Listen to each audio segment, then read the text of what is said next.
You are now listening to Beast Mode Mindsets with your host, Chrissy Renee.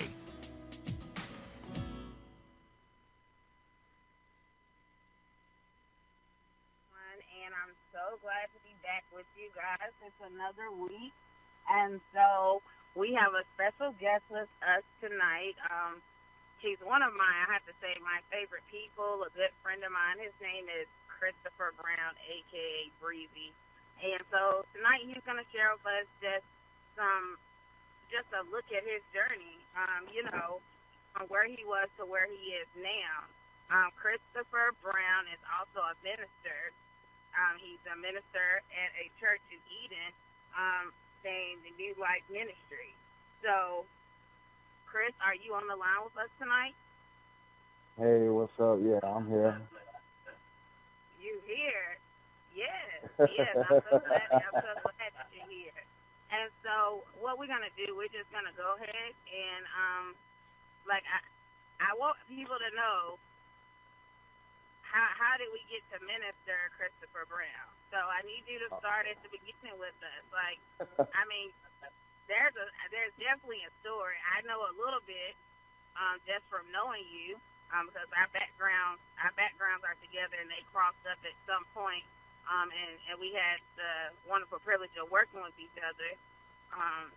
So there was something you always did with the individuals that we were with, and you shared your journey, or you shared parts of it and let them know and understand. The man that you see now is not always the man that was in place. And so I understand some things took place earlier on in life for you that allowed you to get to where you are. So talk to us a little bit. Take us on that journey. Oh man. From where I started from to where I'm at today, it's definitely been a long journey, and it's definitely been a process. But at the same time, first and foremost, I just want to say, give thanks to God, man, and His Son Jesus Christ for my journey, my anointing, and everything that He has blessed me with and allowed me to go through, because it was all of those things that got me here today, and it's made me who I am today. So I just always want to acknowledge God and His Son Jesus, and that's just something that I vowed to do. So that's why I had to put that out there at first. But a little bit about me, man, and how we got to minister, now. Like I said, it's been a long journey, man. I was raised in a single-parent household, my mom and, my brother or whatnot. And so, things to me, man, was rough, whatnot. But we never really, went without. We maybe didn't have what we wanted, but never went without or whatnot, man. And I'm from Madison, North Carolina, and we ended up moving to Reedsville. And I was about 9 or 10 years old, man. So, I always kind of had an eye for, bigger things or whatnot, man. And I used to see my mama go to church and my aunts and stuff. And I never understood, why we go to church and we pray and stuff, but we don't have this or don't have that.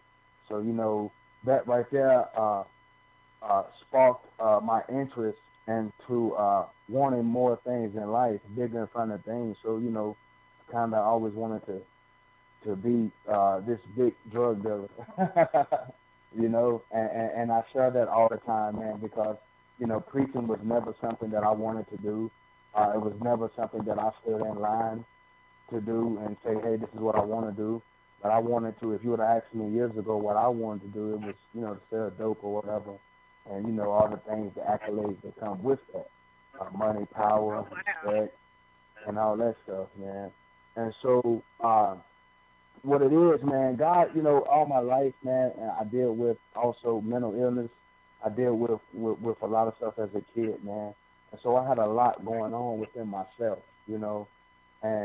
but at the same time, God was in control the whole time. A lot of times in life, we go through things and we don't quite understand, but God is in control. And it's not until later in life that it all makes sense. You see what I'm saying? So I went through adolescence, man, and staying in trouble as a teenager in school. skipping school, like I said, wanted to sell drugs and stuff of that nature, man, because that was the life I wanted. You know, me being a preacher, nah, man. You know, but at the same time, man, I made it through school, man. I ended up dropping out at 17, you know, and I got shot when I was 18 years old. And I'm going to tell you the crazy thing about that, you know, I had a dream maybe a month or so before I was actually shot. I had a dream that I was shot, and I seen it all in the dream, you know, but I didn't know who done it, and I didn't know why they done it. And it was like after I was shot, man, it all came back to me. That vision came back to me. And when they say your life flashed before your eyes, you know, that's really true. It's like I could see as far back from 3 or 4 years old up until I was 18 years old. And, you know, I remember laying on the ground, man. I remember telling my cousin Chuck, you know, not to let me die, man. You know, I was 18 years old and I didn't want to die. And I remember just laying on the ground, man. I was just asking God to forgive me because, you know, I knew that if I die, you know, I at least want to go to heaven, you know. And so I was asking God to forgive me for all of my sins and all the many things that I've done. And, you know, I was just asking to spare me. You know, I kind of get teary-eyed every time I think about it because, you know, it's truly a blessing to still be here. But, you know, till I was 18, I remember laying in the hospital. I remember laying in the hospital bed for a while, and I just kept asking God, why? You know what I mean? Like, why did you allow me to get shot, man? Why I got to go through all this? You know, but I thank God for that because when I was laying on my bed, laying in that hospital bed on my back, it allowed me to get closer to God, you know. And so I talked to God more, I prayed to God more. And this is how the Spirit of God broke it down to me. And I pray that you guys can receive this. The Lord said, Chris, you know, you in the basketball game, right? And you're playing okay. You're playing okay, but you're not playing your best. So when sometimes the coach has to set you out a little bit and let you look at the game from the sideline, let you look at the game from a different perspective. So when you go back in that game, you're going to play your hardest, you're going to have your A game going on, and now you're going to be able to see some things that you wasn't able to see previously, you know. And that's how he broke it down to me with this thing called life, this game called life, you know. Sometimes there are things that's going on and we can't quite see the big picture. So God has to set us out sometimes. It's not that so much that we were such a bad person and that we done so much wrong, but some things we have to go through, you know, and sometimes you have to be broken in order to get that personal one-on-one relationship with God. And after you've been broken, that's when you can truly be used by God, you know. So I look at that moment in my life as a moment when God had to break me and put me on the sideline. And I had a colostomy bag. That's the only time I cried, man. It's the only time I cried is when I found out I had a colostomy bag. And because I was 18 years old and I didn't want to go back home like that, you know. But I only had the colostomy bag for like 3.5 months. And I'm just so grateful, man. The bullet is still in my hip to this day. I had several, like 12 holes in my small intestine, you know, and there's a lot of stuff going on with some internal damages, but I'm still here today, man, and I'm just truly grateful. And so my life, man, like from that moment on, I was okay. You know, I wasn't nowhere near where I'm at now, but I learned to live life a little slower. I learned to enjoy life a little bit more, you know, take time to enjoy the scenery, you know, and all the God's creation. But fast forward from 18 to like 27, you know, 27, man, I went through some hard things. Like I said, I dealt with mental illnesses as a kid, and I took prescribed medication as a kid, you know. And so around 27, man, you know, you would think that everything was okay, you know, whatever, I was doing okay or whatever, but it was like I was missing something on the inside. And the closer it got to my 28th birthday, the worse I felt, because I was about to be 28, no high school diploma, no GED, I didn't feel like I really accomplished anything. So what happened was, as I went through this deep depression, you know, and it got so bad that that I hated to see people laugh and smile and have a good time. You know, it was like, I don't want to see you happy because I'm not happy. So if I'm not happy, no one is gonna be happy. You know, and so I done things, man. I acted a fool, man. I would flip out like for no reason because I couldn't understand what was going on with me on the inside. You know, and time went on, man, episode after episode, and I kept, you know, people kept telling me that I need to get help, you know, I need to talk to someone, but I was too embarrassed. I was too ashamed to go talk to someone and tell them the thoughts that was going on in my mind, you know, especially in the black community. I don't know why, but it's like mental illness and stuff, it's like frowned upon. They tell you to pray about it, it'll be okay, you know, but it's not quite that simple, you know, because what's going on is like there's a war within you. And if you never went through depression, and if you never experienced no type of depression or anxiety or something like that, then it's kind of hard for someone to understand it that's never went through it. So it's like the closer I got to my 28th birthday, the worse I felt. And I remember there were days, there were times that I would just lay in the bed all day and cry. You know, I would just cry because I just couldn't figure out what was going on. I couldn't figure out what happened to my life. Like, how did I get to this point that I no longer have the desire, the will to live, the desire to get up and be productive? Not Chris, you know, not smiling all the time, Chris, you know, breathing whatever, like, because I smile a lot.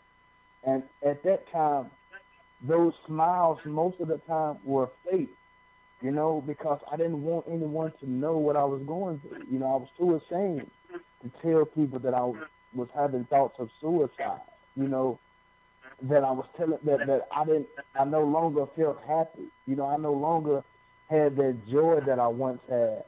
And I remember one day laying in my bed, man, my nephews, they were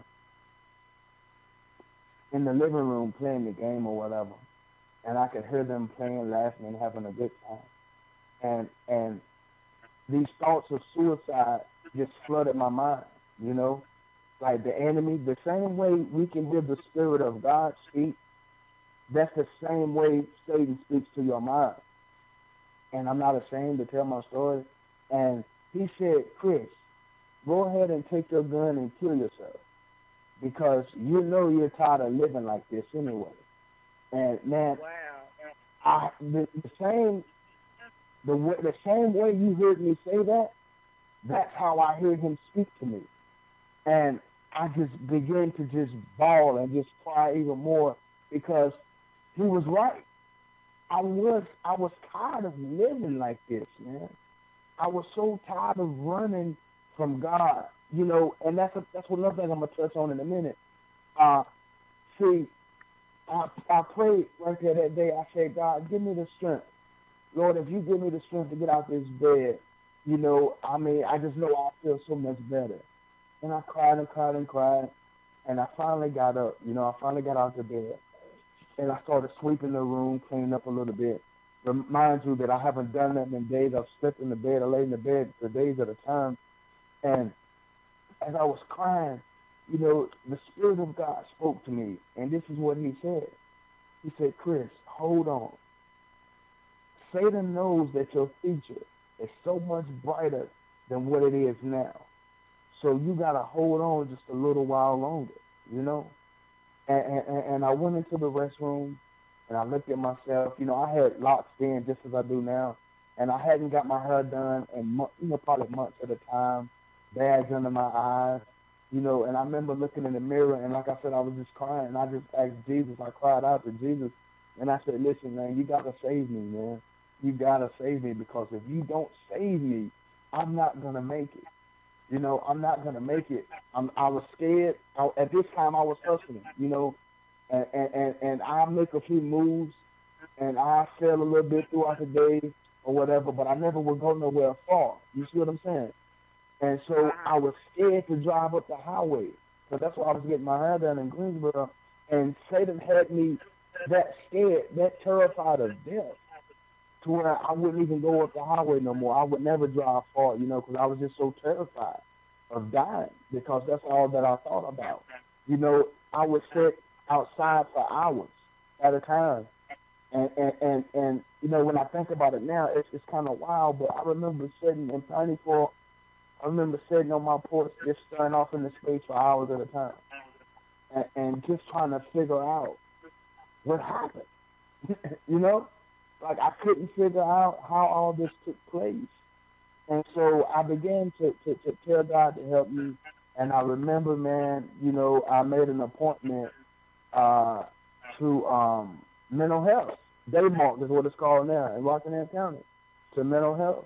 And you know, I told, yeah, and I told them, you know, that hey, you know, I need to speak with someone, blah blah blah. And so they told me, they set me up for orientation. I don't remember what it's called, a take-in, or intake, or whatever. And the day of the intake, I sat out there, man, for about an hour or two, trying to figure out how can I get out of going through with this. Because, you know, I know a lot of people. I've worked in group homes. I've worked with kids. I work with adults that take medicine.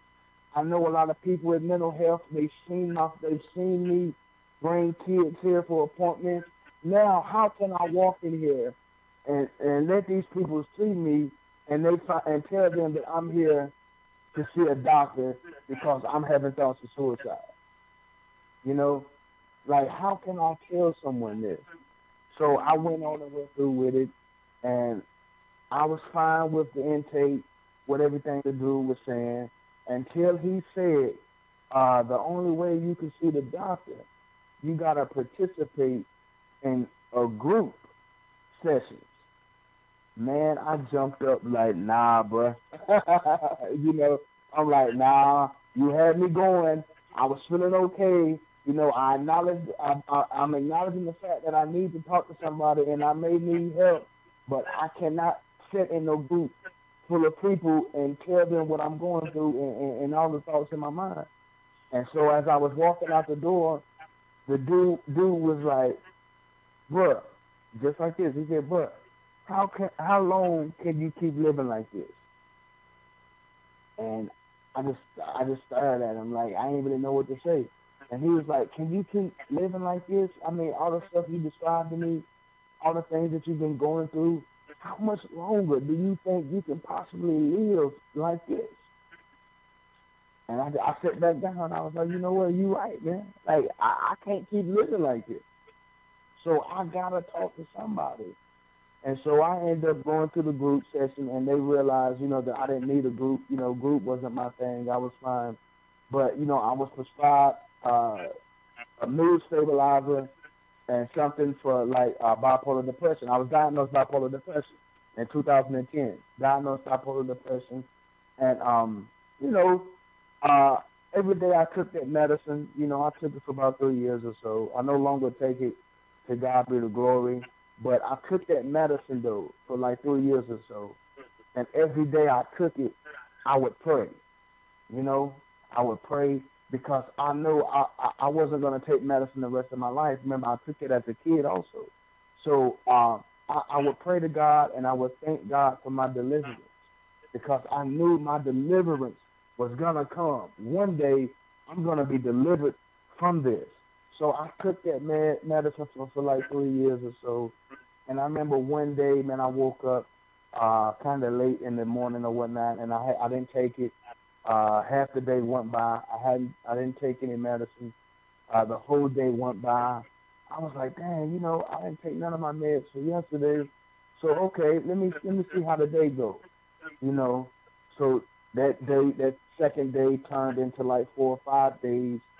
And this was like 2014, 2014, 2013, and now we're here at 2017, about to go into 2018, and I haven't took anything since then, you know. And I think, huh? I was saying that's amazing. But I want to ask you this. I want to go back to something right quick because I know, like during this time that you're having these thoughts and you're having these episodes of staring off into space and stuff. I want to ask you this. Did you ever reach out to your family? And the only reason I bring that up is because I know me, and I know a lot of us, those that are listening as well. We go through things, and sometimes the hardest thing to do is to reach out. And so I know you reached out to get help outside of the family because you knew where to go based upon what you have already dealt with and stuff before. But I know with me personally too.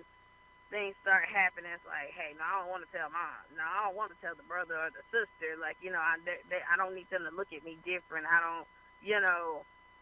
Or sometimes you're like, hey, I know how they treat others when this happens, or you know, or other people like this. So did you reach out to your family, or were you still in that process during that time where you were able to put on that face for them and like, hey, I can hold it together for a couple hours, and then you know, I'm back off into my own space. What I did is I didn't receive. Now, remind you, I come from a praying household. You know, I come from a praying mother. You know, my mother prayed for me and over me for years. So you know, and I didn't really tell her so much what was going on at first.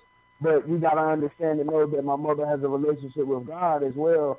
And she know her son, so I kind of blocked everybody out. You know what I mean? Like I kind of blocked everyone out. I wouldn't let my mom come to my house. She would try to come to my house and pray, her and my aunt. I wouldn't let them come to my house, you know. But you know, they being the loving parents, mother and aunt that they are, they would. And I'm gonna tell you, my right hand of God, I knew they came to Pioneer Fork. You see what I'm saying? They didn't come to my house. But later on, I had talked to them, and they said, oh, we stopped at the top of Pioneer Fork and prayed at the church. But for some reason, somehow, I knew that they had came to Pioneer Fork and that they prayed for me. You see what I'm saying? Like, I wouldn't let them come to my house because I just didn't want to, you know, I couldn't face nobody. You know, I really couldn't face no one and tell them in depth what I was going through. So, you know, I would disappear for a while. I wouldn't call them or anything. But eventually, you know, I was able to open up and talk to my mom, you know, about what I was going through. And, you know, like she knew firsthand what I was going through, what I told her. And so she kind of like told the family or whatever, you know. But, you know, a lot of times, man, a lot of people are, he all right, he'll be okay. You know, they brush it off. But it's not quite that simple, you know. It's not quite that simple. It's not always quite that simple sometimes. And I mean, and like I said, the reason I asked you that is because, and I will say this, just like you were talking about your mom, I have the same thing with mom. Them praying mothers, them mothers that are that backbone and that cornerstone, even when we are in the midst of what we're in the midst of, and they're still praying on the back end and fasting, because regardless of whether we open our mouth or not, we came from them. And so That's they it. 9 times out of 10 feel it and already know it before, you know, we even start to open our mouth and say it. And Amen. so, yeah, it was important that, you know, I had to ask you that because I was kind of wondering, like, oh, okay, so, because I know how I am. Like, let's just be honest. I know how I am. When things start to happen, I want to shut down sometimes. And, of course, Definitely. at this point in life, I've gotten better because you go through some things where you can't shut down but so much, or when you shut down, you end up having, like, you know what, like, God, I got to open up to you, or send me that right person. You start going through that process as you get older because you realize what shutting down does to you. And the mind is a powerful thing. The mind is a powerful thing. And so many people sometimes, we don't want to acknowledge how powerful our mind is. But when you sit there and actually think and you see how far your mind can go, everything that even we have now today in this world came from a thought, came from a seed of thought, or something that was planted inside the mind, and then it was applied physically, and then built up to what we have now. So the fact that the world we live in, from cell phones to anything that we even operate with, all that started as an idea. It started as something that it lets you know how powerful it is and how powerful we are as people. So I'm glad that you said that about your mom, because I think that's just awesome. And you know, being where you were saying that you know, coming from that household, the you know, your mom, the single family household, and just even with that, like I said, having that praying mother, and I know you have a brother and stuff like that. So I know both of you guys probably had both of y'all have your own stories as well. And so, you know, that's just awesome. But like I said, it was just a thought, because a lot of us know, you know, moms, they see all, they know all. It don't matter if we were 1,000 miles away and we try to hold it together and put on face. They might not address it, but they see it and they praying on the back end. And so that's really awesome that she was there for you. But you were telling me you had the appointment at J-Mart. Yeah. And you went through the group, and then it was just like, okay, group's not gonna work. And then they prescribed, they gave you your medication, and you know, I get the part of what you're saying. It's like, okay, so I'm kind of going through this, but you'd have been there, done that, because you had your own set of clients, your own set of individuals that you had to take care. And so it's like, hey, because you know I met you in a similar field, because we work together. Yeah, we work together with at-risk young males, and so we know what it's like behind the scenes. And so it's, you know, if we ever end up in that place and we have to go out and seek help, it's like, oh my gosh, really? Because you know we've seen it. We've seen the books and books and books. And mental health is no joke. And your mind is so powerful that you will literally start to talk yourself out of it. Like, nope, it's not me. That's not me. I'm good. I'm fine. I don't act like that person. We'll start to justify it to fit ourselves. So, like, right now, okay, so you're what, about 27, 28 when this is taking place? When all this is taking place? Yeah. I was 20. I was 28. I was 27 I felt like I kind of noticed the closer it got to my 28th birthday, and that's when it just kind of went like downhill, man. It was a hard time for me, but at the same time, I thank God for allowing me to go through that. And I made it, you know, I made it through that. You know, I was at the point where I felt like I was going to lose it. But I thank God that God had plans for me in my life. And I know that, you know, I'm paying attention to the time, and I know at 9:30 we're going to take a break. So I want to say two things real quick for this part where I was at in my life at that time. Every day, my mother would call me like every other day, and she would ask me how was I doing, and I would be like, Ma, like I flipped out today. You know, I punched holes in the walls. I believe I broke my hand. I flipped over the tables and stuff. And she told me, she said, Chris, you got to take it one day at a time. Tomorrow is a new day to be better than you were the day before. You know? Right. And I took that to heart. And to this day, I live my life one day at a time. And I even wrote and published a book that's published titled One Day at a Time. And I dedicated that book to my mom. You know, it's been published since November 2012. You know, it's not a very long book, but some of the stuff I talked about in this segment is what I talked about in the book, you know, and I dedicated that book to her, and it was just amazing that God allowed me to be able to do something like that, to write a book.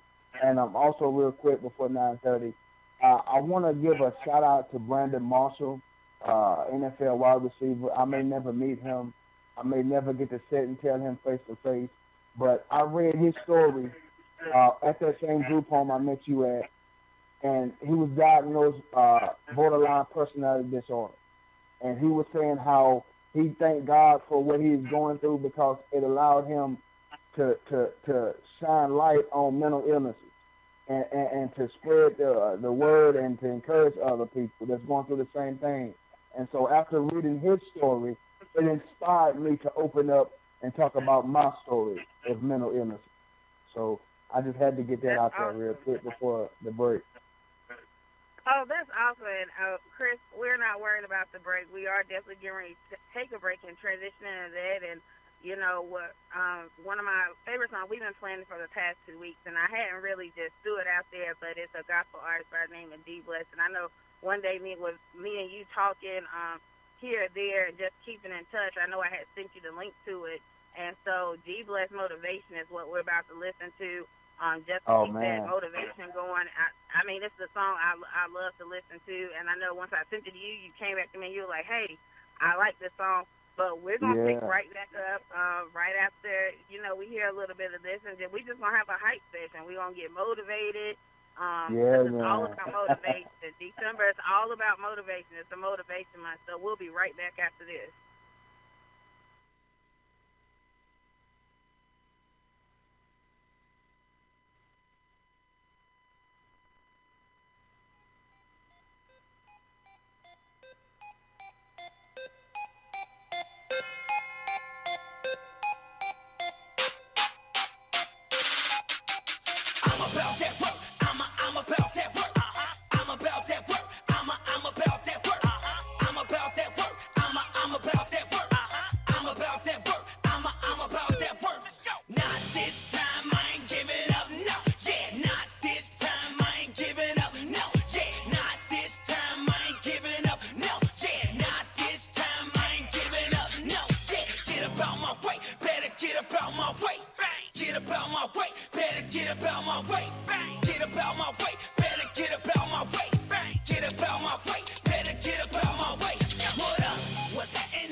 Like I said before, it's all about motivation. December's all about motivation, beast mode mindsets, mindsets of faith. We're always live Wednesdays at 9, and we're discussing with other individuals just how powerful having that right mindset is, but also understanding that in order to get to that powerful mindset, there's always a story that has to be told. And so we're back, and we got Minister Christopher Brown, a.k.a. Breezy, Minister Breezy. And so just right before we took the break, we were sitting there and we were talking. We were right here at your 28th birthday, where some things started to happen and change, and you were just letting us know, you know, at that point, you know, the steps that you were taking, because that's starting to, because what people in the crowd probably going to be shocked a little bit at your age, because you're not as old as some people may think you are that are listening. And so Yeah. with this short timeline, but so much that has happened, it's like 2 lifetimes of things that happened. We're here at the 28th birthday, and then so what starts to happen? What starts to take place there? Oh man, like I said, I took the steps, man, taking medication, and and also, okay, yeah, I got I was taking medication, but I was still selling drugs, still hustling or whatnot. But what you got to know is that I always had a relationship with God. You know what I mean? Like no matter what I've done in life, no matter none of that. I've always known God and His Son Jesus Christ for myself. So although I may have been doing things that I shouldn't have been doing, I still knew God, and I had a relationship with God. So the Lord kept showing me visions of getting caught up, with a charge or whatnot.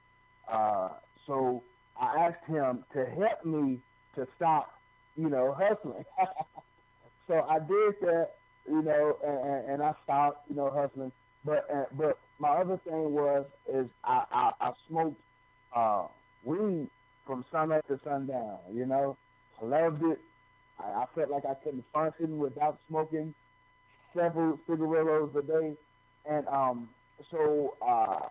but what happened is I tried to quit on my own, and it didn't work. It wasn't a good time, but I asked God to help me quit. But while God was working on me, and that's the thing we gotta understand. While God is working on you on the inside and your relationship with God, a lot of people may not understand, and that's quite all right because people talked about me, people laughed, and people made jokes about me and what I was going through because, hey, I be trying to encourage people one moment, but the next moment I'm still smoking. But what you got to understand is that I always knew God.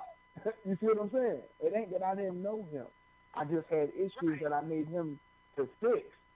So, and I tell this story, and I'm going to tell you today, what I would do is I would go to church high, and one day I woke up and I just wanted to sing. So I started singing in the choir. I'll be high when I leave. I would go to Bible study high. Because God was still working on me from the inside.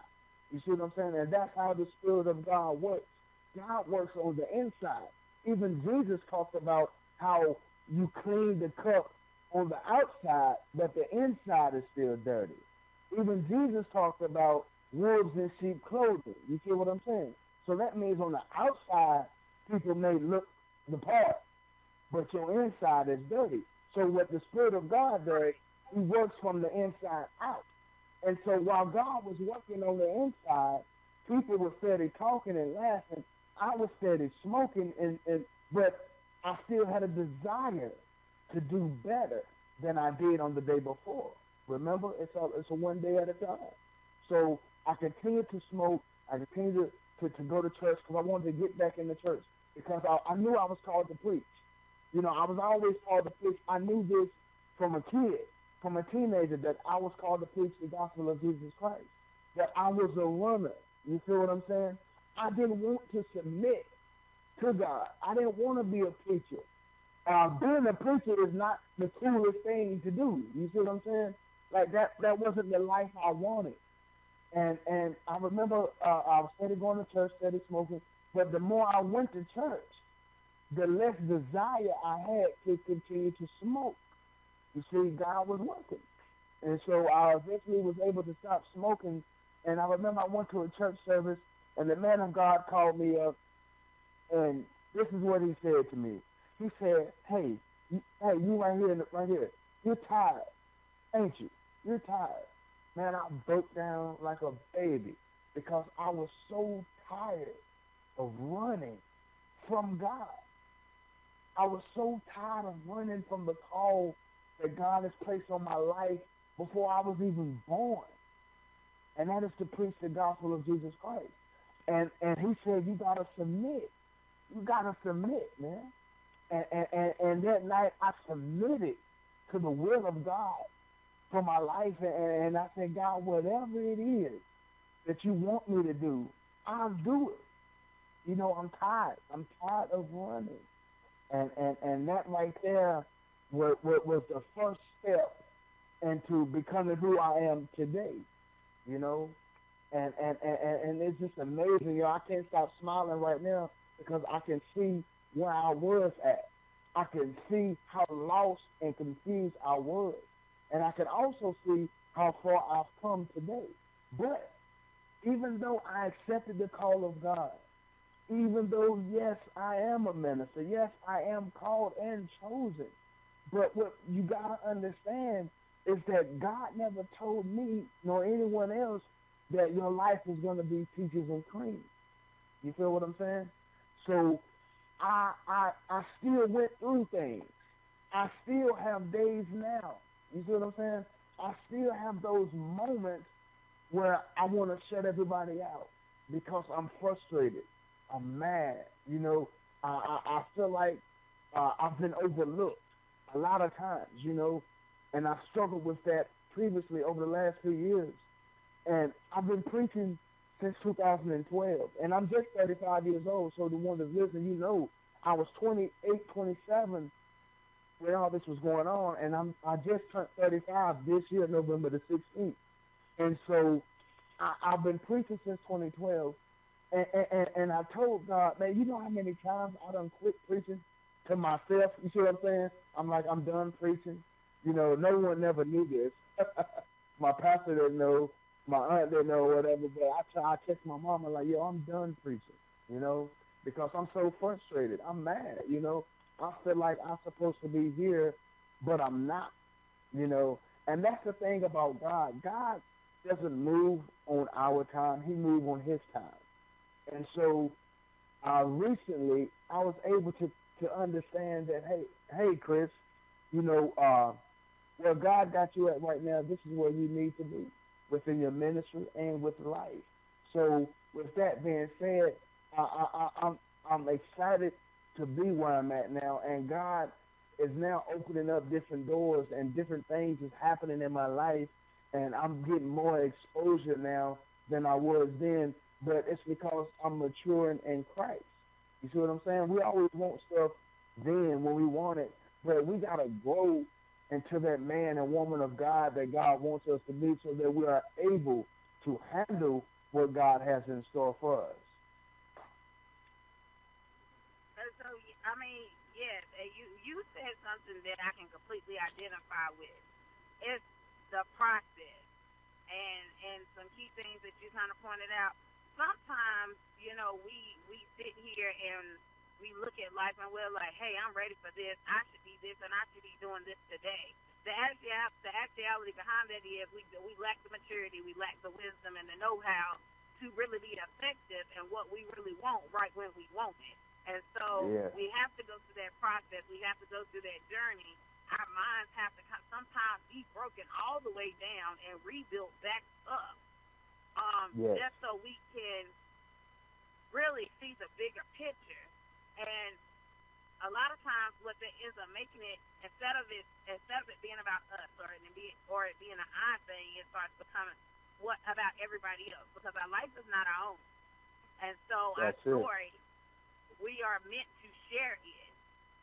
But we get selfish sometimes because I want to keep it in. I want to ignore the process. I want what I want, when I want it, and how I want it. And so we don't realize the other things that does, though. Because there are some people's lives that are attached to ours. And until we start walking in what we're supposed to do and start sharing it, they don't actually get to the next level for them. And it's amazing how God works. We can never deny the process. And so that's it. You're saying there were times that you say that you just wanted to quit preaching. And but you know, that's funny though, because and it's not funny like but it's one of those things that you can look back on like, you know what was I thinking? Like at the same time too, it's not just with preaching. That happens every day in all types of situations. There are people that get up and we know there are people that go to work and go, you know what, I'm done with this today. I'm about to go work for myself. but you might get the first business plan or the first anything to get ready to work for yourself. And so, okay, let me calm it back down because I'm in my feelings, I'm in my emotions, and you know, and so I'm glad that you have never given up. And, you know, I'm here for you. We're all here for you. And that's what Beast Mode Mindset is. It's not, some people can say it's a ministry, but Beast Mode Mindset is a family. It's a lifestyle. And so I know there's some things that you have started doing. It's not just even about being positive, just being positive, but and saying it out your mouth. If anybody follows you on Facebook or anything else, you post motivational videos. You're like, hey, today's not a good day, but you know what? We're going to push through it. You have really opened up to a whole nother level of letting people know that, hey, you're not alone. Definitely. I don't want you to feel alone. I'm right here with you. And so you've even done some things health-wise with working out and being in the gym and getting that back on track, because it's not just about my mind. My body got to be right, too. Like, it's a whole package. And so you can't talk about being, a lot of people can't talk about being, we just going to get the mind right. And we got to get it all right. We got to get the whole package together. So we got to watch what we put in our bodies. Our bodies are our temple. And so how's that going? Because like I said, right now, like, you're a youth minister at your church up under your pastor. And your platform is starting to expand in so many ways. And I'll say this, and I don't share as much sometimes, but you're on my team. We're teamed up together, and so we're doing some things to go out there and reach out to some other individuals. And so, you know, we got a lot of things going on in 2018. So I'm proud to even just say that tonight, because as we start to trickle into 2018, then people will get to know how Beast Mode Mindset is really set up. And it's not just something that's going to be on a show, but we're also going to be looking to go and reach out and meet with those people that need help. And it's like we don't have all the answers, but we're willing to share our journey, and we're willing to help you find it. And so that's it. What's going on? What else is going on with you right now? Because I know I don't know everything. I know quite much because I know what me and you talk about and what we've been working on. But so what's going on right now, and what's your next step? Oh man, my next step. I got some things, man, that's going on. First, I got actually 2 books that I'm working on right now. It's been a little while since I written anything, but hopefully in the next few days I can get back on it. But I got a book titled I Am My Own Worst Enemy, A Masterpiece Trying to Master Peace. And I'm going from the age of 5 to 35. And right now in my writing, I'm about like at 27, 28, where we talked about tonight on the show. So, you know, that's going to be awesome. Like, I can't wait until I sit down and finish that book.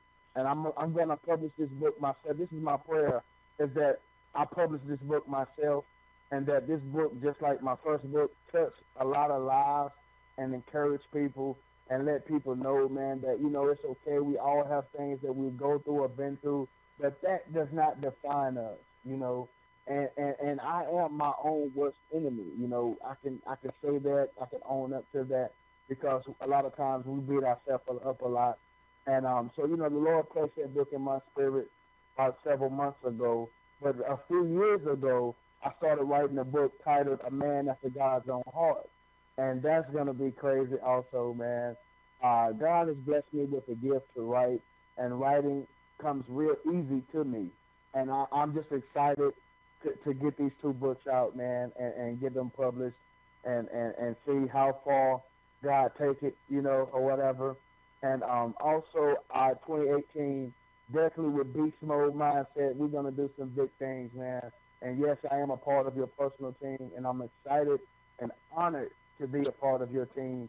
And as I always say, it's all God. You know, I'm truly humbled by the love and by the platform, and that that God is allowing some doors to open, but it's simply all God. I don't never want to forget what it's all about, and I don't ever want to become big-headed. And also, I want to start doing some workshops on the weekends. I'm going to reach out to some churches and local organizations that deal with teenagers and at-risk teens and stuff like that, and get together, do some workshops on Saturdays, man. And who knows, and just see how far that go, and see where, not how far it go, but where it go, and give it to God. You got to give your plans and dreams to God first and foremost, and let Him take it there. And God, everything that I just mentioned, God has placed in my heart to do, and I'm gonna do it. And I'm just so grateful, man, and honored, to do what I've been able to do over the past several years. Yes. Yes. I'm smiling. I'm happy to have you on my team as well, because even though we're not sharing everything tonight, there are some things that will start to come to light over the next few months. And so these are mindsets is not going anywhere. And like I said, for us, it's not just Wednesdays at 9. It's a 24/7 thing, and not because we're perfect at all, but because we're perfectly imperfect, and we're always willing to open up and share. And my favorite statement, if anybody close to me or we sit and we have conversation, is always, I just want to help just one person. If something in my life I can help turn around and help the next person, so they turn around and help. That's fine. That's all that I look to do. That's all that we look to do. And so I'm completely honored just to have you with me, because, like I said, you have such a strong mind, and I'm so glad that God delivered you out of a lot of the things that you were dealing with, because once the devil has your mind, once that mindset is gone, everything else goes with it. And so once again, we're back at the point of your mindset being a powerful tool. And so we got to be careful about what we put in and who we are around, and the things that we partake in and the things that we do. And you're right. It really starts inside. It starts inside, and then that change, because eventually what's inside is gonna come out. And so I'm so glad you even shared that. And see, the funny thing about tonight is, and I'm glad to have you on too. When our paths crossed, we got to work with an individual, and we're not going to say his name or nothing like that, of course, but he's been really on my mind and on my heart here lately. And I know some of the main reasons, some of the conversations we had was just in reference to this individual. And so, working with at-risk males, we met someone, and he didn't make it to 18 this year because he lost his life a few months ago. And I think we caught, because that was one of the hardest things to kind of deal with, because when you're around people or you're with them, you sit down and you share with them.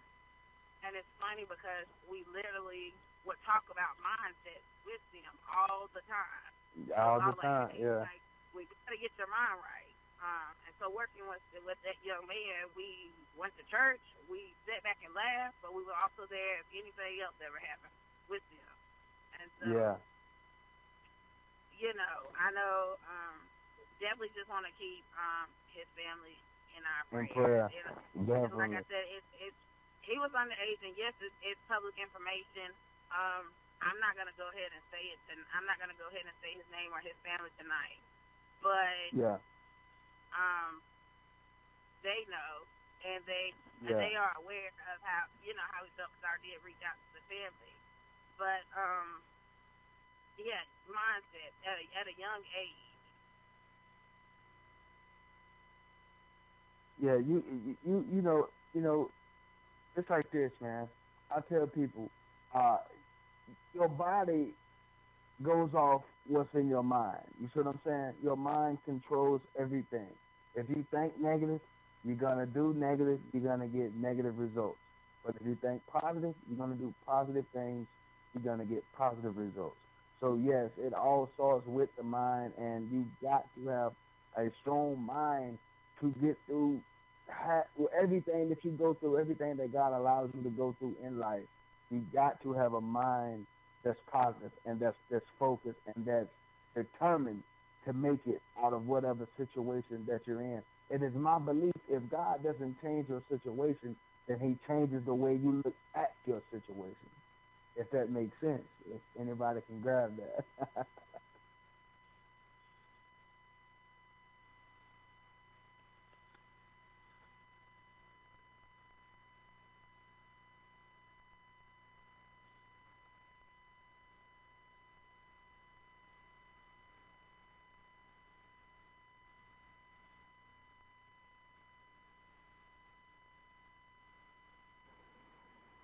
And so, and I apologize, you guys. Just I apologize for the moment of silence, but we were talking about an individual that we work with, right, Chris? Yeah. Yes. And so, like we said, the mind is a powerful thing.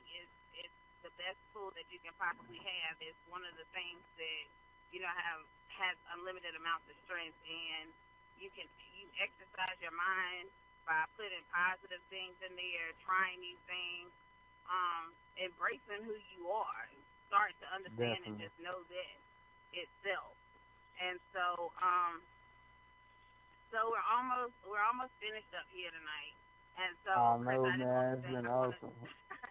I'm enjoying the chat, and of course I gotta have you back. I can't wait till your books come out, and so you can share that with the world. I think books are wonderful tools, because the thing is, they're to me they're timeless. The information in books are timeless, and so Yes. it doesn't matter if it's today, tomorrow, 10 years from now, someone may pick that up, and they're that person at 5, at 12, at 27, or at 35, Yeah. and they're experiencing some things because a lot of times what happens in life repeats itself. So, Chris, was just following you and getting to know more about you. What's a good way for people to reach out to you or get in touch with you, especially if people are interested in knowing what's going on or what's next, or you know. Okay. Man, you can definitely reach me at 336-340-4323. That's my contact number. You can get that all day. You can contact me for whatever God takes on somebody's heart. Whatever the next move that God has planned for me. That's my personal number, and I definitely do not mind putting it out there because I don't mind being transparent and getting to know people and talk to people on a personal level. And also via Facebook, you can find me, my personal page at Christopher Breezy Brown. You can catch me on that. And also, and my email address, Chris10125 @gmail. And that's 3 different ways that one can contact me and reach out to me and see what's going on next and get to, whatever God placed on their heart, man. And I'm just excited and I'm just ready. And also, I preach at New Life Ministry of Eden every third Sunday in Eden. That's 203 Harrison Street, Eden, North Carolina. And God has just opened up a door for me to preach at this other church in Eden, Temple of Faith, where Bishop Petty is the pastor. God has opened up the door for me to preach there as much as they need me as well. So God has got some things in store for me and opening some doors up for me, man. And I'm just truly humbled. And like I always say, it's all God. Yes, and then I want to add this too, just another way to reach out to you because, like I said, you're on my team, and you are Definitely. Beast Mode personified as well. And so Beast Mode Mindsets has a page on Facebook where you can go in and and beastmodemindset@gmail.com. So even if you miss Chris's information or you're having a hard time getting in touch with him, that's going to be the way to reach him as well. Definitely. You can get it to me, and I'm going to reach out to him because, like I said, it's a movement, it's a lifestyle for us, and I'm so happy to have him on my team and with Beast Mode. So Chris, thank you once again. I'm glad you were able to join in tonight. So we'll be back here next Wednesday at 9 p.m. Beast Mode Mindset once again. Mindset to faith. Let's get it. Let's go. And so everyone have a great night. I'll talk to you soon. All right.